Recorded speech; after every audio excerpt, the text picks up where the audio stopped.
دوستو آج میں آپ کے ساتھ KFC کے مالک کی کامیاب کہانی شیئر کرنے جا رہا ہوں، اور میں یقین سے کہہ سکتا ہوں کہ اگر ایک مرتبہ آپ نے یہ کہانی سن لی تو آپ اپنی ساری زندگی کے ناکامیوں کو کامیابیوں میں بدل ڈالیں گے۔ اس لیے کہ جو لوگ رکاوٹوں کو راستے سے ہٹانے کی کوشش کرتے ہیں وہ ان لوگوں سے زیادہ محفوظ ہوتے ہیں جو رکاوٹوں کا سامنا نہیں کرتے۔ ہم سب کو مسائل درپیش ہوتے ہیں اور بعض اوقات ہم خود کو بے حوصلہ محسوس کرتے ہیں۔ ہر کوئی مایوسی سے دوچار ہوتا ہے، لیکن جیتنے والے کبھی بے ہمت نہیں ہوتے۔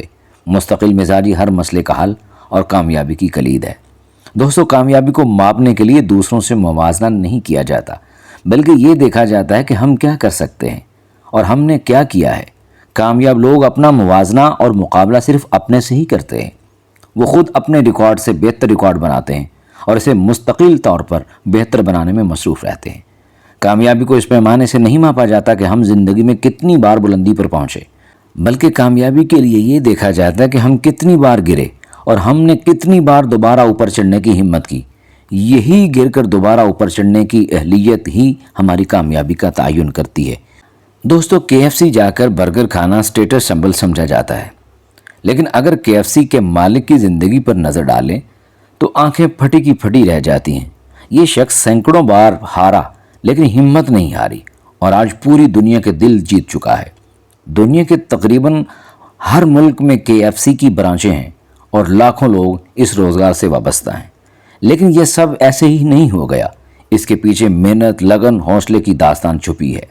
KFC کے مالک کا اصل نام ہرلینڈ ڈیوڈ سینڈر ہے۔ دوستو، کرنل سینڈر کو اچانک خیال آیا کہ اسے اپنی زندگی بدلنی چاہیے۔ کرنل ڈیوڈ نے سوچا کہ اس کے پاس وہ کیا اہم ترین مہارت ہے جسے وہ سیل کر کے نہ صرف امیر ہو سکتا ہے بلکہ اپنا کاروبار پوری دنیا تک پھیلا سکتا ہے۔ ذرا اندازہ کریں، 65 سالہ ڈیوڈ یہ سب اس وقت سوچ رہا تھا جب اس کی عمر آرام کرنے والی تھی، لیکن اس نے آرام پر کام کو ترجیح دی اور نکل پڑا کچھ کرنے کے لیے۔ اس کی سب سے اہم مہارت اس کی خفیہ چکن ریسپی تھی۔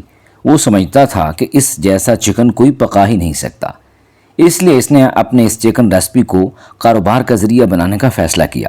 دوستو، کرنل ڈیوڈ نے اپنی چکن ریسپی کا نام کینچکی فرائیڈ چکن رکھا، جسے عرف عام میں آج کل KFC کہا جاتا ہے۔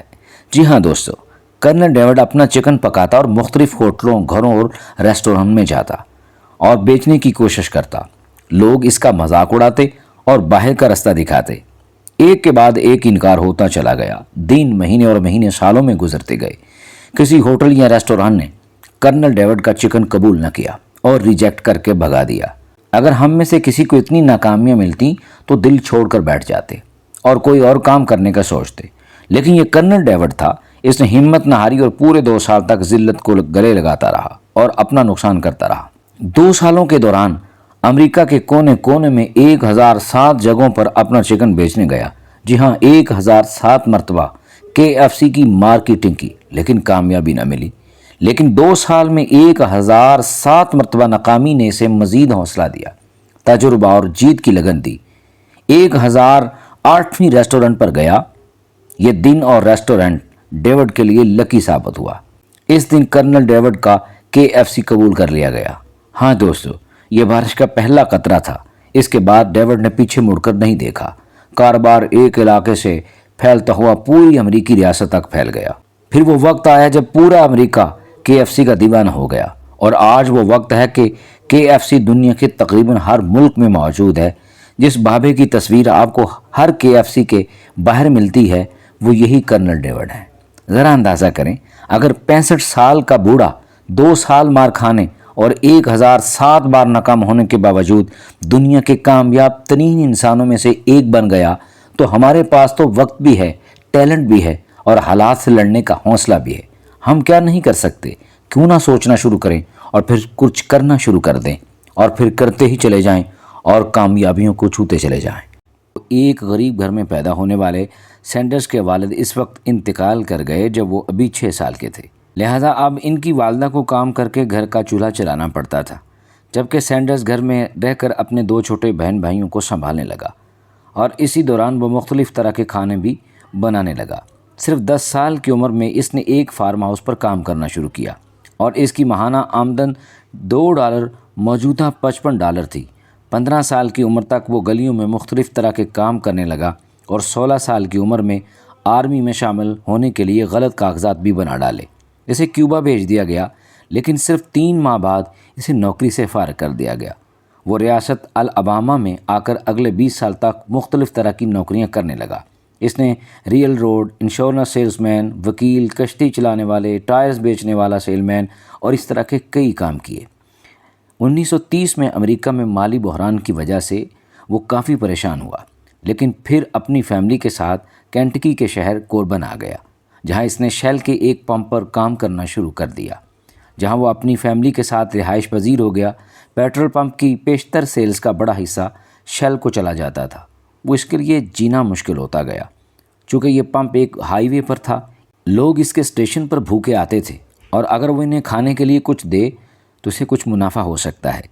لہذا اس نے فرائیڈ چکن، انڈے، اسٹیکس وغیرہ بنانے شروع کر دیے۔ اسے بہت زیادہ فائدہ ہونے لگا۔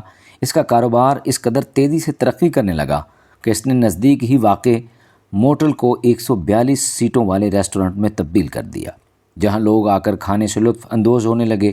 بہت زیادہ کسٹمرز کی وجہ سے اس کو کھانا بنانے میں مشکل پیش آنے لگی، لیکن اسی موقع پر اسے پریشر کوکر مل گیا، جس نے اس کے کاروبار کو مزید چمکا دیا۔ اب اس کا ریسٹورنٹ اس ریاست کا کامیاب ترین ریسٹورنٹ تھا، لیکن بدقسمتی سے 1939 میں اس کے ریسٹورنٹ کو آگ لگ گئی، لیکن اس نے ہمت نہ ہاری اور صرف 1 سال بعد اس کا ریسٹورنٹ پھر تیار ہوا۔ لیکن اب اسے ایک نئی مشکل درپیش تھی۔ جس ہائی وے پر اس کا ریسٹورنٹ تھا اسے تبدیل کر دیا گیا اور لوگ نئی ہائی وے پر گزرنے لگے۔ سینڈرز ایک بار پھر مشکل میں تھا، لیکن اس نے ہمت نہ ہاری اور اپنا تمام سامان فروخت کر کے کریا سفر کرنے کے لیے نکل پڑا۔ 62 سال کی عمر میں وہ اپنی گاڑی میں جگہ جگہ سفر کرتا اور مختلف لوگوں کو قائل کرنے کی کوشش کرنے لگا کہ اگر اس کی ریسپی استعمال کی جائے تو لوگ کافی اسے پسند کریں گے۔ آخرکار اسے پہلی کامیابی 1952 میں ہوئی، جب ریاست یوٹا کے شہر سالٹ لیک میں سینڈرز سے معاہدہ کیا گیا اور دنیا کی پہلی KFC کی برانچ کا سنگ بنیاد رکھ دیا گیا۔ 1959 تک سینڈرز نے امریکہ اور کینیڈا میں 200 سے زائد اس طرح کے معاہدے کیے، اور اس دوران سینڈرز نے موجودہ کپڑوں والی تصویر بنائی جو کہ دنیا بھر میں بہت مقبول ہوئی۔